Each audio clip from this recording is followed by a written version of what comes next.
Hello, everyone. It's Claybird from Mix 1063, and we are joined by Don Killingbeck today, our monthly check-in. He's the superintendent with Hemlock Public Schools, and we've got a big day coming up this week, this Friday, actually.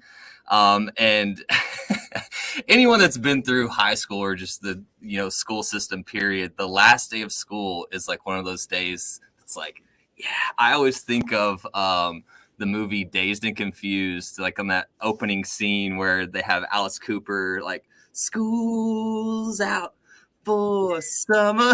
That's always what pops into my head. But the last day of school for students is this Friday, correct? June 3rd? That is, Clay, it's just an exciting time. There's kind of buzz around the whole school district, lots of celebrations going on. Yesterday we had field day at our elementary. Friday Cool. we had field day at the middle school, and then class celebrations and just people kind of wrapping up the school year. We're super excited. What a fantastic 21-22 school year for Hemlock Public School District. Great on all fronts. Yeah. No, you've had an amazing year. What are you mentioned the field day that you had for the elementary, and you got one coming up on Friday. What are those field day look? What are those fields? I can't even spit it out. What do those field days look like? I think it looks like Olympic trials. I mean, it kind of, you have that yeah, I mean, it's very competitive. Yesterday I walked up and, we had an inflatable archery event that was properly manned. And it was like a Nerf archery set where Sure. they hit a floating ball. And if they did, they received a team for their grade. And then it's kind of like grade wars where each grade is competing against one another. And, it definitely does have a very competitive Olympic type of feel. And, it's just a great way for our students to have that end of the year celebration and camaraderie and get outside, breathe some fresh air and get ready for the summer. Yeah. No, it sounds fun. I always remember we had those same type of things to like celebrate, wrapping up the year and getting ready for the summer and heading into the next one. But you had talked about a little bit, had mentioned that you had a great year, and the high water mark on May 3rd, the voters of HPSD approved a bond that's basically going to transform the school district and the community. You want to touch a little bit on that and talk about what all that entails? So Clay, super exciting. The district has a rich history of support in the community, but the bond that we went for included a new high school competition gym, which had previously been an item that the community's voted on, and it's never been successful. And so I believe that there was 3 previous ventures where we went out and asked the community. And so to think that not only a new competition gym was on the ballot, but we also had a theater, a new theater, renovations to our secondary science labs, and I'm kind of working backwards, but Sure. The high school and then going down, a new cafeteria kitchen at the high school, and basically touching every single classroom will be impacted from K-12. But then at the middle school, we've done some things already, but we're gonna continue to renovate there, open up the current media area a little bit, not completely open, not completely closed. It's been in both formats, and we feel like a modern media center is going to have a little bit of noise, and it's going to be more technology based and have a little bit different opportunity. So we're going to be doing that at our middle school as well as the science. Both of those buildings get a fine arts, reno and new art rooms and things like that. And then Casey Ling in our elementary, major shifts there, improvements at every room. Some things are already in the works, but furniture, carpet, technology's been updated, and you see a lot of things on the outside of the buildings as well. We're going to be putting in like new traffic flow at our elementary and high school, so that buses will be able to drop off and then easily get to the other places. And we're really going to work on changing the traffic flow patterns. You think about our buildings have been in place for 50 plus years, and with that in mind, the traffic flow for drop off and pickup 50 years ago was the bus. And today it's about 50-50. So 50% of our kids are arriving via parent drop off. And that puts a big burden on our traffic flow. And so we're going to be working on that. We're going to be working out in our athletic end, new tennis court, new softball field, reworking the way that feels, so it feels like it's all been planned and organized appropriately. And we've had a lot of support over the years with volunteers raising money and doing things, and it's been fantastic. But at the same point, when that happens, you have everybody doing their own plan, and this kind of puts in order and perspective, and puts kids first, our community first, and we can't be more excited, Clay. I mean, it will be amazing to see. Our district has kind of been a destination district for our county and our region for the last few years, and this only ups the ante. I mean, with basically a brand new, fine arts, science. We're the leader in technology. We've got the engineering with our robotics type programming, just real solid options for the community and parents to choose. No, yeah, it's if you've ever set foot on the campus, I mean, before all of this is taking place, if you've set foot on the campus, you've seen the how amazing it is. It's leagues above any high school campus that I've set foot on. But going back to this a little bit, this is a tall order. There's a lot that's going on. So when are we thinking? Well, one, when is this going to start? Is this going to start in the summer? And two, when do we think this is all going to be wrapped up by, or is there even a time frame on it yet? Great. So I think that's a great question, because people think like, hey, I voted in May. When my kids come back to school next fall, I expect a new gym and a theater. Come on, people. Right. And so I'm so glad you asked that question, Clay, because it is expectation management. Right. And so one of the things that as a district we're doing right now is as much as we humanly possibly can do. And so we're working at trying to address, room renovations and things like that. If we can handle it through, other funding sources, we're doing it so that our kids come back to as much as possible new. I would imagine that when kids come back next fall, minus our secondary science rooms at the middle school, all rooms will be renovated, paint, flooring. Many of those will have updated furniture. Many of those will have updated technology right now, and then we'll be shifting as things. We have two items in our classroom technology that we do want to get the most longevity out of, but as our projectors start to fail or our scalar switchers fail, we'll replace those. So K-8, we'll see a lot of things unfold over the summer. Right now we have a crew actually pouring outdoor learning spaces at our Casey Ling building and elementary, and these are spaces that will be used in the fall and the spring next year, that will encourage classrooms to be in fresh air and outside and kind of use these spaces and think about what we do differently. And we're fortunate, and Clay, you've seen the Lockwood STEM Center patio. We've got right now I think we got three patios. And how do we get kids outside enjoying the fresh air? Days like today, though, there's a little bit of heat, and we're not ready for it. Let's say, like in the fall, I think this is a great day to be outside, but in the spring it's a little bit hot. So we're working on that. Over the summer, we've got some roof projects going on. So lots of cool things that people will see in the fall. That said, the design review process takes about a year.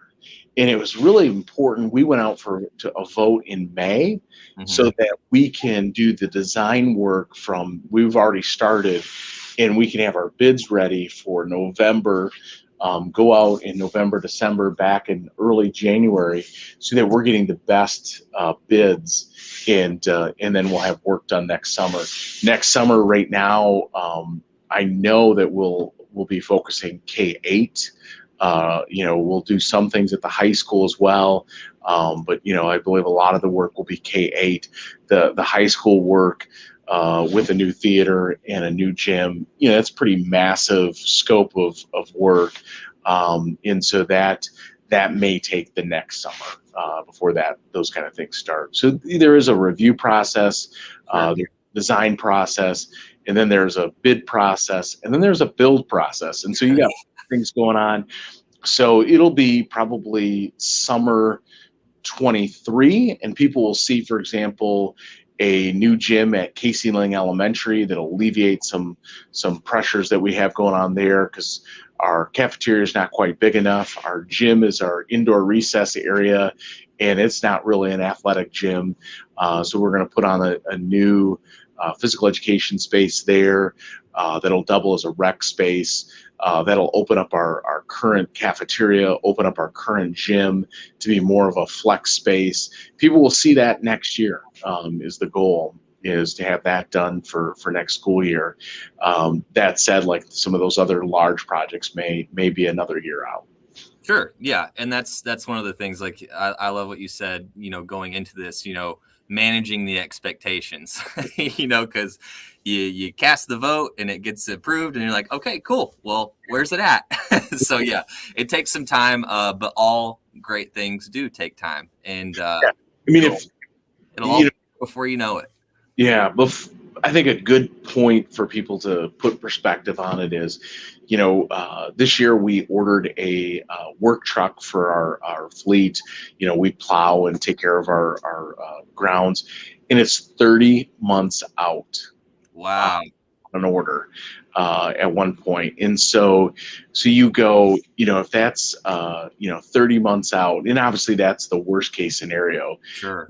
So, what is it like for these other projects? And so I think that's one of the things that everybody has noticed is the supply chain is definitely difficult to manage. And we've done a great job. Like last year, we bought 2 years worth of roofing materials, and then only have to pay for the labor this year.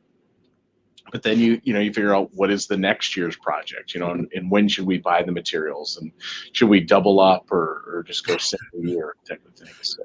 Right. And it's one of those things that's hard to manage, it's like, you predicting more ships getting caught in canals or what? It's like, how do you manage, what you're prioritizing? Okay, this year we're buying, next year we're laboring, and it's all hard, but it sounds like you're really doing a good job of focusing on the things that you can control and having a solid plan in place. And I'm excited to see it all unfold and come to fruition. And kind of tying into that, setting up, getting everything, basically everything redone, to set up for the future.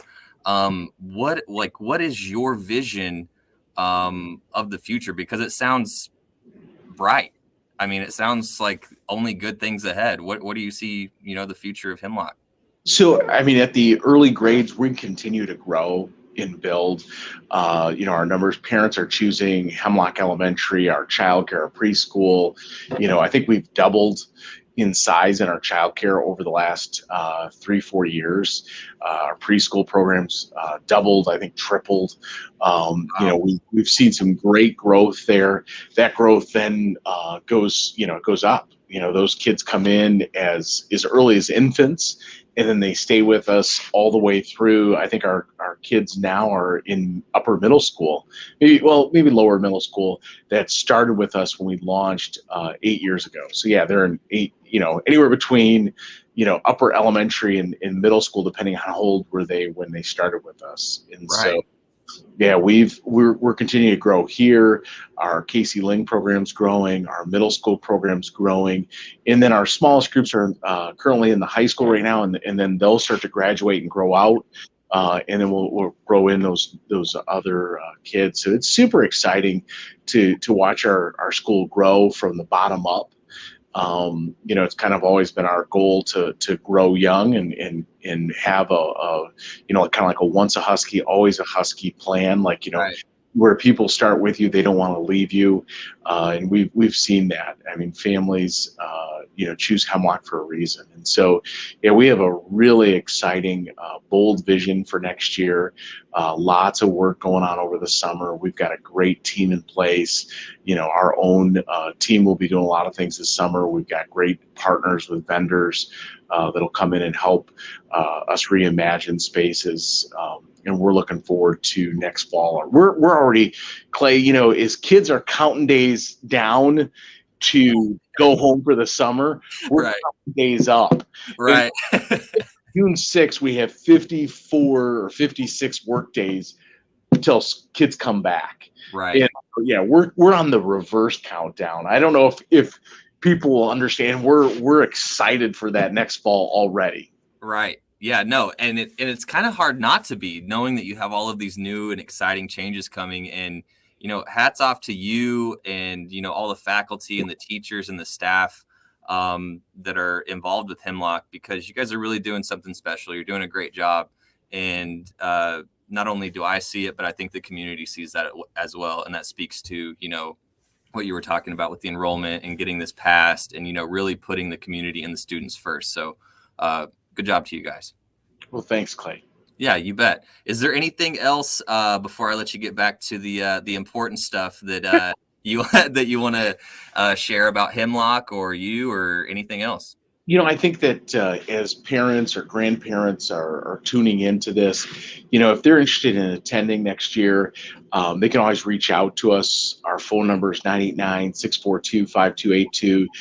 We do have a school of choice window that'll open up between now and the start of the school year. And then, we really encourage people to live in our community and be part of our community, because that's really special part about being a part of Hemlock. And so there are a few houses for sale, not too many. And so if you're interested in being part of this community, get a hold of a realtor and get looking at the view that we do have. So that's what I would really encourage people to do. Wait, Don, you're not doing real estate on the side, are you? No, not at all. But I will tell you what, it is a hot market in Hemlock. I'm sure. There's not many houses on the market, and they don't stay very long. And so, if people want to move out, I encourage them to be working and looking at that. Right. Right. Yeah. That would be a great side gig, wouldn't it? Right. Yeah, and then we put up your real estate sign here. It's like, call Don Killingback. Oh, not happening. I love that. Well, Don, thank you for taking the time. Thank you for sharing all the information. Once again, great job to you and your faculty and the teachers and everyone that's working at Hemlock. You're doing something really special. And I know you're, like you said, counting up instead of counting down. So I'm excited to see what the next year holds for Hemlock. But in the meantime, try to enjoy your summer. Take a few days off, relax a little bit. Thanks, Clay. I appreciate the permission. Have a good one, Don. You too.